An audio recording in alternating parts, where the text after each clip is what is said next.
পোশাক শ্রমিকদের ন্যূনতম মজুরি বোর্ড গঠনের পর শ্রমিকরা সর্বনিম্ন মজুরি ৮,৪০০ টাকা দাবি করে আসছিল, আর মালিকরা আগের মজুরির চেয়ে ৬০০ টাকা বাড়ানোর প্রস্তাব দিলে অশান্ত হয়ে ওঠে পোশাক শিল্প। এরই মধ্যে ন্যূনতম মজুরি ৩,০০০ টাকা থেকে প্রায় ৭৮ ভাগ বাড়িয়ে ৫,৩০০ টাকা নির্ধারণ করে ন্যূনতম মজুরি বোর্ড। নতুন মজুরি কাঠামো ১ ডিসেম্বর থেকে বাস্তবায়নের সিদ্ধান্ত নিয়েছে সরকার। উৎপাদনশীলতা থেকে যদি অনেক বেশি মজুরি ধরা হয়, সেক্ষেত্রে অনেকে চাকরি হারাবার সম্ভাবনা থাকবে। যেহেতু 77% বৃদ্ধি করা হয়েছে, এটা সবাই মেনে নেওয়া উচিত। আর ৪,৫০০ টাকার বেশি মজুরি ঠিক করা হলে কারখানা বন্ধ বা ব্যবসা ছেড়ে দেওয়ার হুমকি সহ শুরুতে মালিকরা আপত্তি তুললেও পরে প্রধানমন্ত্রীর সাথে বৈঠকে পোশাক শ্রমিকদের ন্যূনতম মজুরি ৫,৩০০ টাকা দিতে রাজি হয় মালিকরা।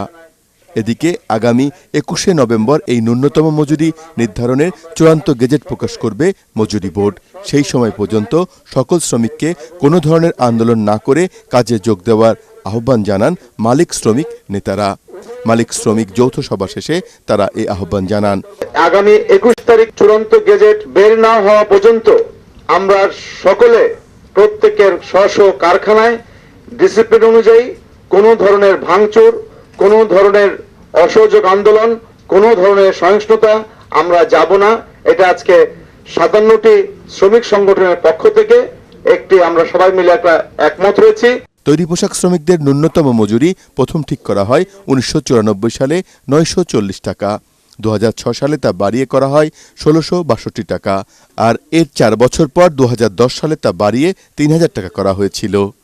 আরিফ হোসেন, এটিএন বাংলা, ঢাকা।